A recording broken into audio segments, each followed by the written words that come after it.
News headlines flash. Tensions flare in the South China Sea.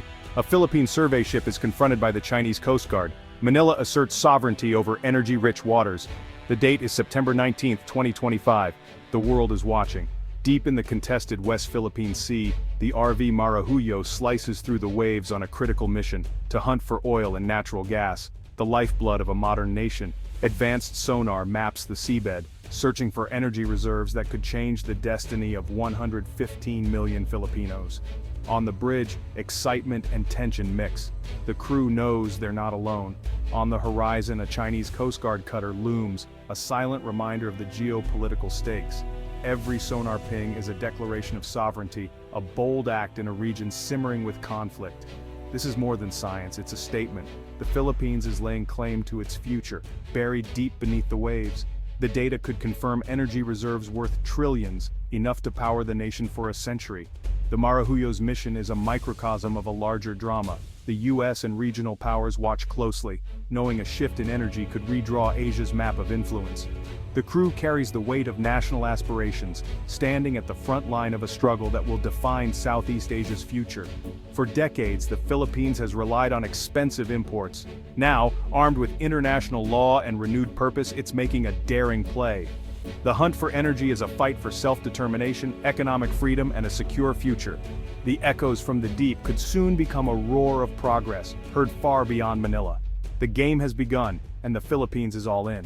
The numbers are staggering. Untapped oil and gas fields in the Philippines' exclusive economic zone could be worth trillions. This isn't just about keeping the lights on, it's about transforming the nation. Imagine a Philippines not just self-sufficient, but exporting energy to its neighbors. The country could shift from consumer to producer, joining the ranks of global energy giants. This wealth could lift millions from poverty, fund world-class infrastructure, and secure the nation's future. For ordinary Filipinos, it means lower electricity bills, stable fuel prices, and more jobs. Businesses would thrive, investments would pour in, and new industries would rise. Revenue from energy could build better schools, hospitals, and transport networks. The dream, a first-world Philippines built on its own natural wealth. Globally, an energy-rich Philippines would alter Asia's geopolitical dynamics, reducing dependence on Middle Eastern oil and strengthening regional stability. The challenge is turning this potential into reality, requiring political will, expertise, and unity. The world is beginning to see what Filipinos have long hoped for, a nation defined by its potential, not its limitations. When people think of oil reserves, they picture the Middle East. But the next great energy frontier may lie beneath Southeast Asia's tropical waters. The Reed Bank, Recto Bank, is the crown jewel of the Philippines' energy assets. Estimates suggest up to 5.4 billion barrels of oil and 55 trillion cubic feet of natural gas, nearly 40 times the Malampaya field, which is running dry.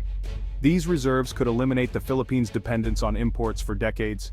Natural gas could power the country, offering a cleaner, cheaper alternative to coal and diesel.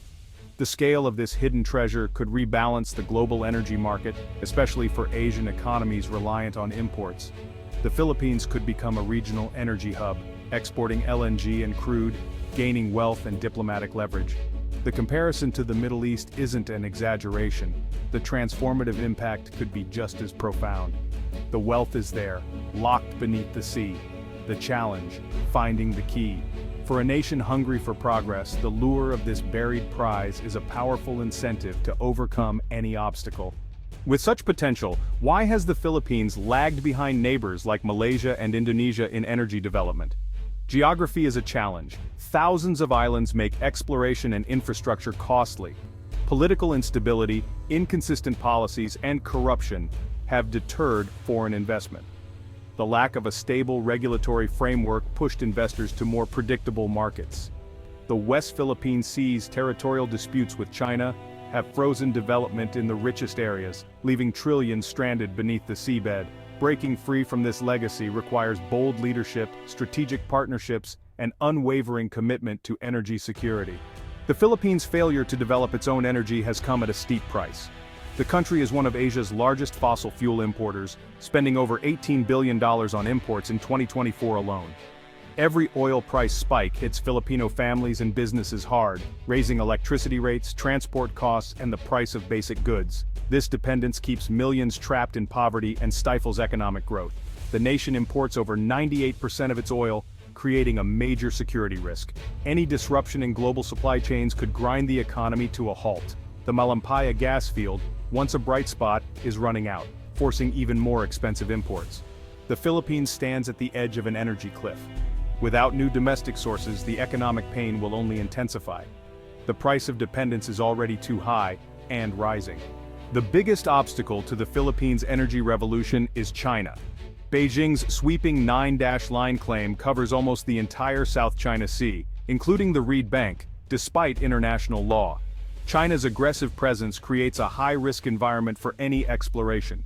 In 2016, the Permanent Court of Arbitration ruled overwhelmingly in favor of the Philippines, invalidating China's claims. Yet China rejects the ruling, creating a tense standoff. The Philippines has law on its side, China has military might.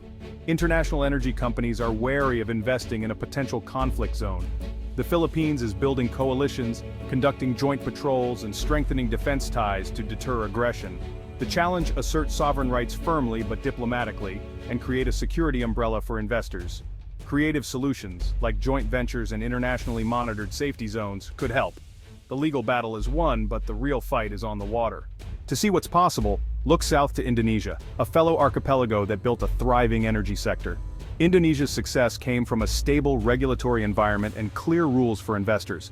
A dedicated government body streamlined bureaucracy and attracted global energy giants. Strategic partnerships brought in capital, technology, and a network of stakeholders invested in stability.